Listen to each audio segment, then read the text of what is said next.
¿Usted le inculca la lectura a sus hijos o los deja todo el día con el celular? Tiempos difíciles en inculcar la lectura en estos tiempos de celular, de internet y de todas estas cosas que hacen distraer a los niños y a los jóvenes.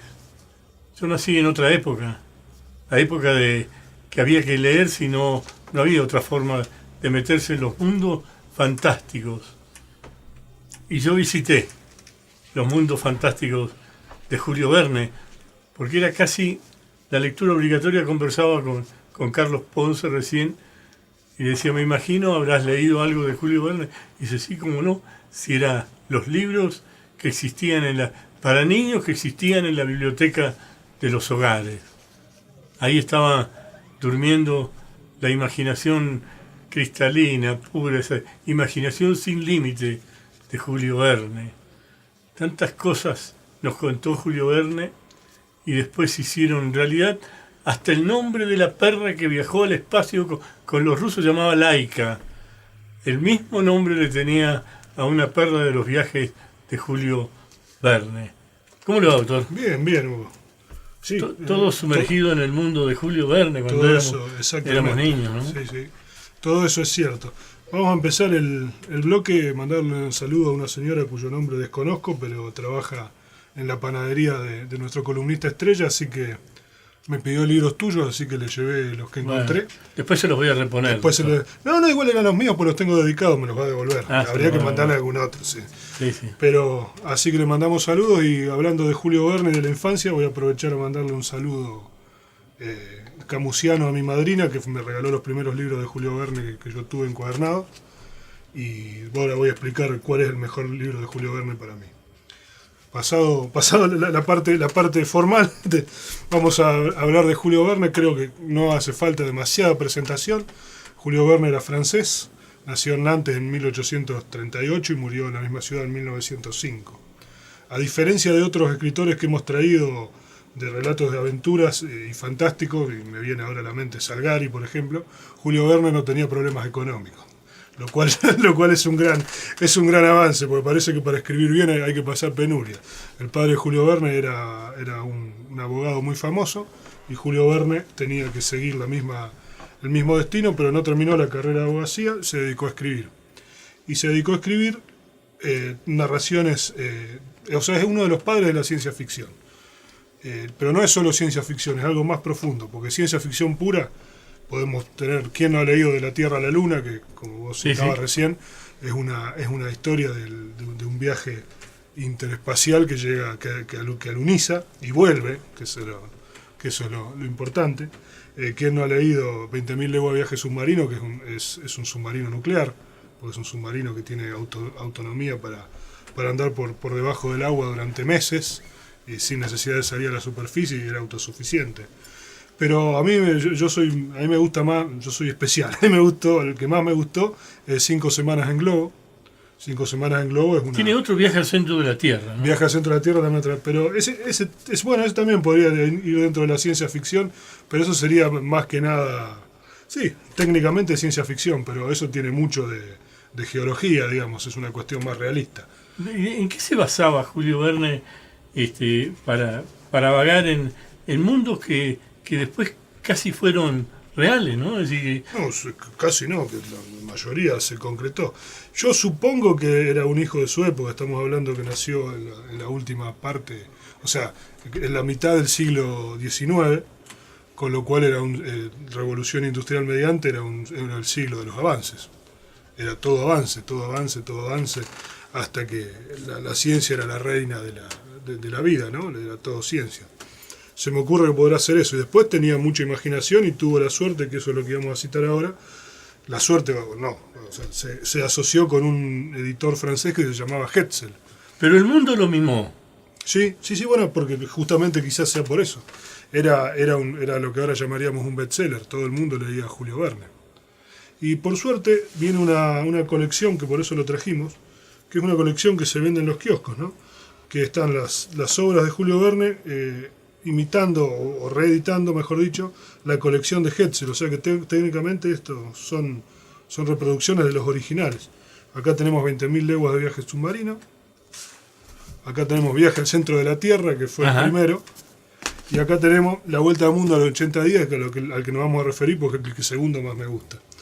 Pero, por ejemplo, fíjense el detalle después Rubén le va a mostrar, el detalle del monograma de la editorial Hetzel y compañía, está reproducido en letras similoro. Por eso, a eso digamos, Julio Verne era mucho más profundo, no era solo de ciencia ficción, no era que describía solamente un viaje a la luna, solamente un viaje en submarino. Siempre hay historias paralelas o subhistorias que se insertan en la historia principal y hay historias de misterio y policiales, por ejemplo. El caso más claro de eso es La vuelta al mundo en 80 días. La vuelta al mundo en 80 días, aparte del hombre que utiliza la tecnología existente en ese momento, básicamente la máquina de vapor para los barcos y los trenes, para dar la vuelta, salir de Londres y volver salir de Londres hacia el este y volver por el oeste en 80 días, que esa es el meollo de la novela, y con eso transcurre es una apuesta que le hace con los amigos, decir que en 80 días él podía dar la vuelta al mundo y volver a Londres por el otro lado, ¿no? Pero ahí subyace la famosa historia no me voy a acordar ahora cómo se llamaba el inspector de policía, porque justo el día que él sale hay un robo al Banco de Londres de no sé qué cantidad de oro y lo acusan a él. Entonces toda la historia está matizada por los intentos del policía por atraparlo. Y llega a Londres, bueno, todos sabemos que lo logra, y llega a Londres y lo meten en cana en Londres, digamos, cuando llega, porque pensaban que era él.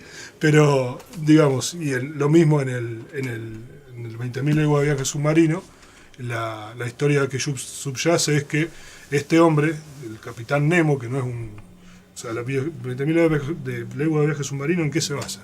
Se basa básicamente en un submarino que se dedica a hundir barcos.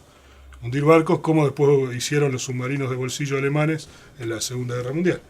Hundía barcos de carga y se robaba la carga. Entonces la historia que subyace ahí es cuando lo empiezan a buscar para ver qué pasaba, y los que lo van a buscar, el barco donde ellos viajan es hundido y este hombre los rescata. Pero ahí también hay una historia que va más allá del simple hecho de un submarino que da vueltas por abajo del agua. Nosotros, doctor, quedábamos admirados con Julio Verne. Sí. ¿Pasaría lo mismo hoy, que ya todo está descubierto y muchas cosas que contó Julio Verne o se concretaron o ya perdieron vigencia porque fueron superados por la realidad? No, para mí es más importante ahora, porque ahora que sabemos que eso iba a ocurrir de esa manera, podemos disfrutar de la faz literaria. A lo mejor en su época algunos como novela. Claro, algunos lo tomaba como una cuestión de mera, tiene un nombre técnico, literatura anticipatoria, qué sé yo. Ahora es una novela. Pero yo insisto, el más lindo es 5 semanas en Globo, por eso le mandé un saludo a mi madrina, porque ella me regaló la primera edición encuadernada, y es una obra muy recomendable. Todavía no vino en esta colección, espero que está anunciada, así que espero que llegue. Si quieren leer Julio Verne, empiecen por leer 5 semanas en Globo. Es genial. Y eso básicamente es la historia de un explorador que quiere volver a las fuentes del Nilo, porque recién habían descubierto en esa época que las cataratas Victoria nacían el Nilo. Ahora, para ir desde Europa a las cataratas Victoria por tierra era un viaje imposible. De hecho, el que las descubrió tardó, años y llegó destrozado. Entonces a este hombre se le ocurre, vamos volando. ¿Y cómo se volaba? Bueno, vamos en globo. Entonces en 5 semanas llegan a las cataratas Victoria. Pero es directamente genial, Y después hay otro que también me gusta mucho, que también no me acuerdo quién me lo regaló, pero en casa está, en la biblioteca de casa de mis viejos estaba, que se llama Un capitán de 15 años. Un capitán de 15 años es también muy recomendable, hasta es actual porque uno puede llegar a ver en qué cantidad un ser humano que tiene una X formación en algo, en este caso era un grumete o un marinero de primera clase, tenía 15 años, por eso se llama así, que por unas circunstancias que estaba embarcado y tiene que ir en un barco donde iba la mujer y la hija, creo que la mujer y la hija, o la mujer y los hijos del dueño de la empresa, del armador de ese barco. Y por distintas circunstancias de la vida se tiene que hacer cargo del barco y llevarlos de vuelta. Entonces ahí, aparte de la cuestión del hombre de que sabía y que innatamente era un buen marino, está la cuestión de la responsabilidad de un tipo de 15 años, claro. De que por su honor la lealtad que le debía a su empleador, lleva, bueno, después de un montón de peripecias, lleva vivas a la esposa y a los hijos del dueño del barco.